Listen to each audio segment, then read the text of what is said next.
अगर आप भी परिवार में एकता, भाईचारा बना के रहना चाहते हो और जानते हो कि हमारे परिवार में, हमारे बच्चों में, भाई भाई में, माता पिता में कभी कोई लड़ाई झगड़े ना हो और एक सूत्र में बंध कर रहे, तो ये 4 बातें ध्यान देना होगा दोस्तों। ये 4 बातें अगर आप जान गए या आपके परिवार का कोई सदस्य जान गया तो कभी भी घर में कोई विघटन नहीं होगा, कभी लड़ाई झगड़े नहीं होंगे और पूरी जिंदगी खुशियां ही खुशियां भरी रहेगी।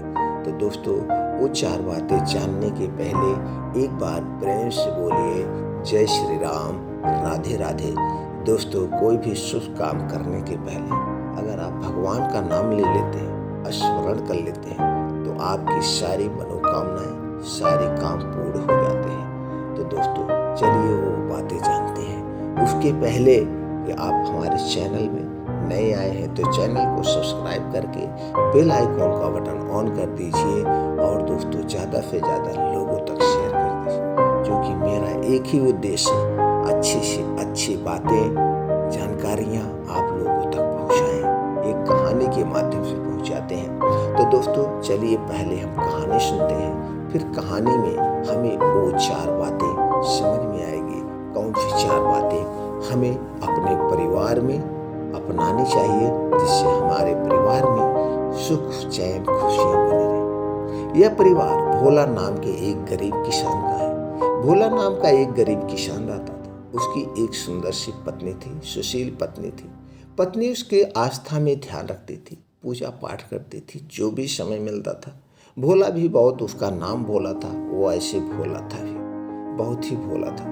भोला और उसकी पत्नी के एक ही मत थे कि हम परिवार में जो भी हमारे बच्चे होंगे, चाहे बेटा चाहे बेटी होंगे, उसको हम पूरी जिंदगी शिक्षा से भर देंगे। इतनी शिक्षा देंगे जिससे उसके जीवन में कभी कोई कष्ट न आए। इसी पर्पज से वह भोला दिन रात बहुत मेहनत करता था। किसान था, जमीन ज़्यादा नहीं थी, थोड़ा बहुत उसके पास जमीन थी जिससे गुजारा करता था। जो उससे उत्पन्न होता था उससे अपने खर्चे चलाता था, नहीं तो वह बाहर मजदूरी करके लाता था, घर में खर्चे चलाता था, अपने पत्नी को हमेशा खुश रखता था। समय बीतता गया, उसके घर में एक लड़के का जन्म हुआ। अब उसकी खुशियाँ 2 गुनी हो गई। वह लड़के की जन्म की खुशी पूरे गाँव मोहल्ले में मनाने लगा। जो भी उसके जैसे खर्चा था, खुशियां मनाया। वह अपने बच्चों पे हमेशा ध्यान देने लगा। जब भी उसके समय मिलता अपने बच्चों के साथ खेलता और बच्चों की अच्छी अच्छी बातें बताता। समय बीतता गया। समय बीतने के कुछ दिन बाद उसे एक और लड़की का जन्म हुआ। अब उसके पास 2 लड़के हो गए। अब उसके खर्चे और ज्यादा हो गए। अब वह दिन रात मेहनत करने लगा। कभी कभी तो रात में जाके मजदूरी करता था, कहीं ट्रांसपोर्ट पे, कहीं किसी सेठ के यहाँ वह मजदूरी करता था, क्योंकि उसका एक ही लक्ष्य, हम अपने बेटे को अच्छी सी पढ़ाई देंगे, अच्छी सी शिक्षा देंगे, जिससे उन्हें कभी मजदूरी ना करना पड़े, उन्हें कभी कोई काम ना करना पड़े और वह इस देश का, इस समाज की सेवा भी करे। जब इसके पास ज़्यादा पैसे होंगे तो देश और समाज की सेवा करेगा। इसी पर्पज से वह अपने दोनों बेटे की छोटे समय में शिक्षा में, यानी कि स्कूल में नाम लिखा देता है। दोनों बेटे उसके स्कूल जाने लगे। समय बीतता गया। भोला बहुत मेहनत करता था जिसकी वजह से उसे गंभीर बीमारी लग जाती है। गंभीर बीमारी उसे लग जाती है और उसका देहांत हो जाता है। अब उसके घर में 2 छोटे बच्चे, उसकी पत्नी। अब उसके पास खाने के लाले पड़ गए। उसकी पत्नी के ऊपर मानो पूरा पहाड़ टूट पड़ा। उसके पैरों के नीचे से जमीन खिसक गई, क्योंकि जो घर में कमाने वाला छोड़ के चला गया, वह एकदम पतिव्रता थी। अब वह दूसरे शादी के बारे में सोच भी नहीं सकती थी। जैसे गांव की औरतें हैं दोस्तों, गांव की औरतें हैं, अपने बच्चों के लेके पूरा जीवन व्यतीत कर देंगी, लेकिन दूसरी शादी के बारे में नहीं सोचती। ऐसा 50% औरतें हैं। उसी तरह भोला की पत्नी भी थी। उसने प्रण किया, मैं दूसरी शादी नहीं करूंगी, मैं खुद मेहनत करूंगी और अपने पति की जो आखिरी इच्छा थी कि इन दोनों बच्चों को पढ़ा करके मैं काबिल आदमी बनाऊंगी, काबिल इसे ऑफिसर बनाऊंगी, बहुत बड़ा ये हमारे दोनों बच्चे पैसा कमाएंगे, देश और समाज की सेवा करेंगे। इसी पर्पज से वह जो है मेहनत करके कमाने लगे और अपने बच्चों को पढ़ाने लगे। लेकिन जो लेखी होती है, जो ईश्वर को मंजूर होता है, वही होता है। धीरे धीरे समय बीत गया, धीरे धीरे समय बीतता गया। उसकी पत्नी का भी किसी गंभीर बीमारी की वजह से, इलाज ना हो पाने की वजह से, चूंकि भोला पैसा एक्स्ट्रा नहीं रखा, इलाज ना हो पाने की वजह से उसकी पत्नी का देहांत हो जाता है। अब इसके बच्चे थोड़ा बड़े हो गए थे, समझदार हो गए थे, अपने पैरों पे हो गए थे, लेकिन इतना समझदार नहीं थे कि अपने पैरों पे खुद कर सकते। अब जब भोला की पत्नी बीमार पड़ गई और उसका देहांत होने वाला था, तो उसने अपने दोनों बेटे को बुलाया और बड़े बेटे से कहा, देख बेटा, तुम्हारे पिता और तुम्हारी यही इच्छा थी कि हम दोनों को अच्छे से शिक्षा दें, लेकिन आज मैं इस तुम्हारे पिता का सपना नहीं पूरा कर पा रही। अब मुझे जाना होगा, मुझे ऊपर से बुलावा आ गया, मुझे अंदर से ऐसा लग रहा है, लेकिन तुम्हें एक काम सौंप के जाते हैं। तुम अपने छोटे भाई की हर एक इच्छा को पूरा करना। तुम अपनी इच्छाएं भले ना पूरी कर पाना, तुम अपनी पढ़ाई को भले पूरी नहीं कर पाना, लेकिन इस छोटे भाई को आप कुछ ना कुछ बना के रहना, क्योंकि आज के बाद तुम ही इस छोटे बच्चे के माता हो, पिता हो, भाई हो, बहन हो, भगवान हो, सब कुछ है।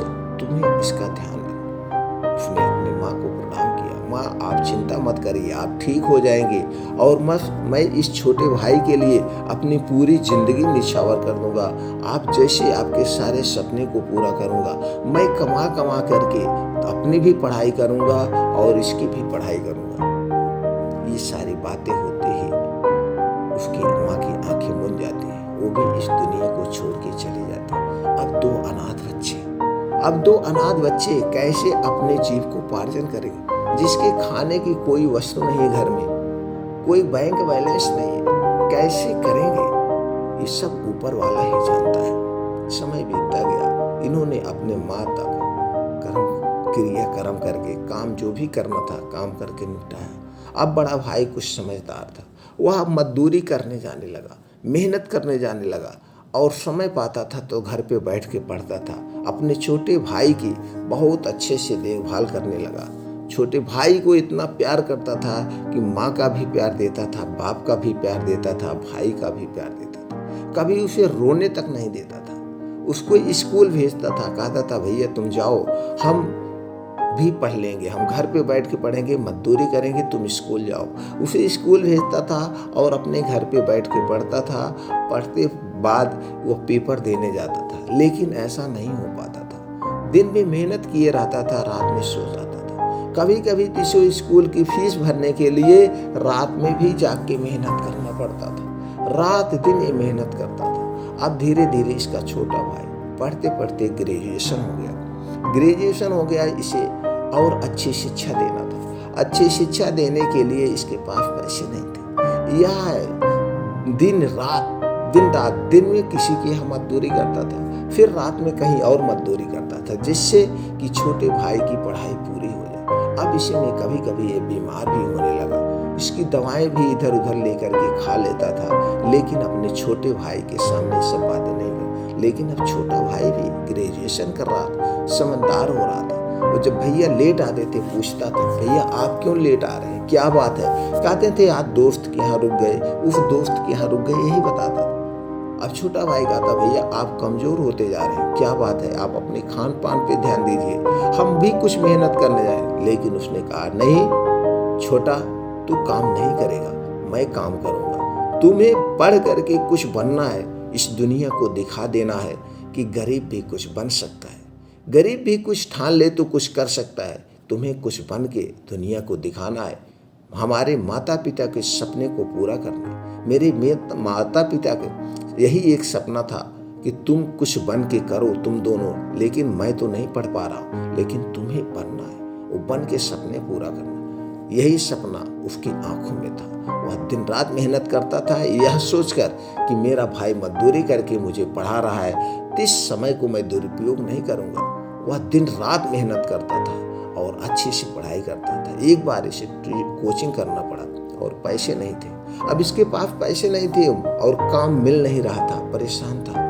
तो इसने जा करके हॉस्पिटल में डॉक्टर के सामने हाथ जोड़ा कि हमें फीस देना है, मेरे बच्चे की फीस, छोटे भाई को फीस देना है, मेरे पास पैसे नहीं, आप हमें हमारा खून निकाल लीजिए। तो खून बेच के लाके अपने बच्चे का, यानी कि अपना बच्चा ही उसे मानता था, अपने छोटे भाई फीस को भरता है, उसकी पढ़ाई जारी रहती है। छोटा भाई खूब मेहनत करता है, मेहनत करते करते उसे अब एक अच्छी शिक्षा लेना था, उसे इस देश का आईएएस बनना था। उसके लिए उसे कोचिंग संस्थान लेने थे, पैसे नहीं थे। उसने कहा भैया मेरी पढ़ाई तो अच्छे से चल रही है, लेकिन मैं कुछ अगर कहीं कोचिंग संस्थान में पैसे मिल जाते तो वहाँ एडमिशन ले लेता, तो मेरी मतलब जहाँ पे हमको 2 साल लगने थे उसको हम 1 साल में कर सकते। भाई ने कहा कितना पैसे लगे? उस छोटे भाई ने बताया इतना पैसे लगे। अब इसके पास पैसे नहीं, अब इसकी शरीर भी कमजोर हो चुकी थी, क्योंकि जब इसको समय मिलता था इसके पास पैसे नहीं होते थे, यह अपना ब्लड बेचता था और खून बेच करके अपने छोटे भाई की हर एक मनोकामना पूरी करता। लेकिन आज ये लाचार हुआ, अब इसके समझ में नहीं आ रहा है क्या करे। यह जाता है हॉस्पिटल में डॉक्टर के पास और उनसे कहता है कि ऐसी ऐसी परिस्थिति है, मैं अपनी एक किडनी बेचना चाहता हूँ। डॉक्टर को राजी करता है, डॉक्टर समझाता है नहीं तुम जिंदा नहीं रह पाओगे, तुम एक तो कमजोर हो, कुछ दिन बाद हो सकता है तुम्हारी दूसरी किडनी भी फेल हो जाए, तुम्हें इस दुनिया से जाना पड़ जाए। उसने कहा कोई बात नहीं है डॉक्टर साहब, आप हमें पैसा दीजिए। इसने अपनी किडनी को डॉक्टर को बेच देता है, हॉस्पिटल में बेच कर लाके फीस भरता है और इसके छोटे भाई अपनी पढ़ाई को जारी रखता है। लेकिन छोटा भाई ये नहीं जान रहा था कि इन्होंने इस किडनी को बेच के पैसे लाए। इसने सोचा हो सकता है सेठ के यहाँ काम कर रहे हों, वहाँ से उधार लाए। वो पढ़ाई करता है और दोस्तों पढ़ाई इतनी मेहनत से करता है, वह आईएएस को क्रैक कर जाता है। उस देश का सबसे बड़ा परीक्षा, हमारे देश की सबसे बड़ी परीक्षा आईएएस को क्रैक करता है और वह एक दिन डीएम बनता है। जिस दिन वह डीएम बनता है पूरे उस मोहल्ले में उस देश में खुशियां ही खुशियां हैं। इसका भाई खुशी का कोई ठिकाना नहीं था, इसके भाई को खुशी का कोई ठिकाना नहीं था। अब इसके घर में खुशियां आ गई, अब पूरा गांव मोहल्ला सब लोग खुशियों से झूम रहा था। लेकिन धीरे धीरे यही खुशी दुख में बदलने वाली थी। अब धीरे धीरे यह जो है दोस्तों खुशियां हो रही थी। अब यह सोचा इसका भाई, बड़ा भाई सोचा अब हम छोटे का तो सारे कुछ कर दिए, अब हम छोटे भाई की शादी कर देते हैं। अब छोटे भाई ने सोचा अब तो मैं बन चुका हूँ, मैं पैसे भी कमा रहा हूँ, अब भैया को शादी कर लेना चाहिए। उसने कहा अपने भाई से भैया अब तुम शादी कर लीजिए, अब आज से तुम काम नहीं करोगे, आज से तुम घर पे आराम करोगे। आपने पूरी ज़िंदगी हमें बना दिया है, अब हम पूरी ज़िंदगी कमाएंगे, आपकी सेवा करेंगे। आप ही हमारे भगवान हो, आप ही हमारे माता पिता हो, आप ही हमारे सब कुछ है। इसका भाई रो रहा है, आंखें गिर रही है, मेरा छोटा भाई इतना समझदार हो गया। अब उसी दिन से वो काम करने नहीं जाता, लेकिन वह कहा नहीं छोटे, हम शादी नहीं करेंगे, हमारी समय ज़्यादा नहीं है। क्योंकि ये जानता था कि मैं बीमार हूँ, मेरी किडनी नहीं है, ये जानता था, इसलिए शादी नहीं कर रहा था। छोटा भाई जिद्दी आने लगा तो उसने कहा छोटा तुम छोटे हो, आज से तुम्हें नहीं कहोगे, तुम शादी कर लो। हमने माता पिता से प्रण किया था कि हम अपनी शादी नहीं करेंगे, शादी हम अपनी नहीं करेंगे। उसके पीछे का रीजन है मैं तुम्हें सारी खुशियाँ देना चाहता था, अब मैं शादी नहीं करूँगा। तो यह कह के वह छोटे भाई को मना लेता है और कहता है छोटे अब तू शादी कर ले। छोटे की शादी करता है, यानी कि जो इस देश का सबसे बड़ा अधिकारी बना है आईएएस टॉपर, उसकी शादी होती है। इसके घर में बहू आती हैं, इसका परिवार अब अच्छे से चल रहा होता है। अब इसका परिवार पूरा संपूर्ण हो गया। अब इसकी जो पत्नी आई वो भी सुशील थी, वह भी अपने बड़े भाई, इसको बड़े भाई मानती थी और बड़े भाई की सेवा करती थी। क्योंकि जब वह उसकी पत्नी उसके घर में कदम रखी थी, उसी दिन उसने अपनी पत्नी से बता दिया था कि यही हमारे पिता हैं, यही हमारी माँ है, यही हमारे सब कुछ हैं। आज मैं जो कुछ हूँ अपने इस भाई की वजह से हूँ। अगर तुम इस भाई को कष्ट दोगे तो जान लो अपने पति को कष्ट दे रही हो, अगर तुम भाई की हमारे सेवा करोगे तो जान लो भगवान की सेवा कर रही हो, हमारी सेवा कर। हमारी सेवा में कमी हो जाए, मेरे खान पीने में कमी हो जाए, लेकिन हमारे इस भगवान की सेवा में कोई कमी नहीं होना चाहिए। उसकी पत्नी ने कहा, आपके लिए भगवान है तो मेरे लिए भगवान है, भैया को कोई कमी नहीं होगी, हम पूरा इनकी देखभाल करेंगे, पूरा सेवा करने लगे। अब वह उसका बड़ा भाई उससे लगने लगा कि वास्तव में मेरा घर स्वर्ग हो गया है, मेरे घर अब भगवान की जो अब तक कुदृष्टि थी वह सही हो गई। भगवान जो करते हैं अच्छे के लिए करते हैं, भगवान को धन्यवाद करता है। समय बीतता गया, एक दिन ऐसा हुआ उसका बड़ा भाई बीमार हो जाता है। उसका बड़ा भाई बीमार हो जाता है, छोटा उसे तुरंत हॉस्पिटल लेके जाता है। अब संजोग बस उसी हॉस्पिटल में लेके जाता है जिस हॉस्पिटल में यह अपने खून को दान देता था, अपने खून को बेचता था, जहाँ पे इसने अपनी किडनी को बेचा था, उस किडनी को बेच करके ही अपने भाई की शिक्षा को पूरी किया था। उस हॉस्पिटल में ले जाता है, वो डॉक्टर देखता, वही डॉक्टर इलाज के लिए देखता है, देखने के बाद इसे पहचान जाता है। तब उसे डॉक्टर को पता चलता है कि ये डीएम यही है, क्योंकि जो कोई आईएएस टॉपर हो जाता है तो पूरे देश में सब जान जाते हैं। वो डॉक्टर देखता है कि इसका भाई यही है, या कि भाई हो तो ऐसा है, इसे अपने भाई को एक बहुत बड़ी शिक्षा देने के लिए अपना सब कुछ त्याग दिया। डॉक्टर इलाज करता है लेकिन कारणवश बचा नहीं पाता है।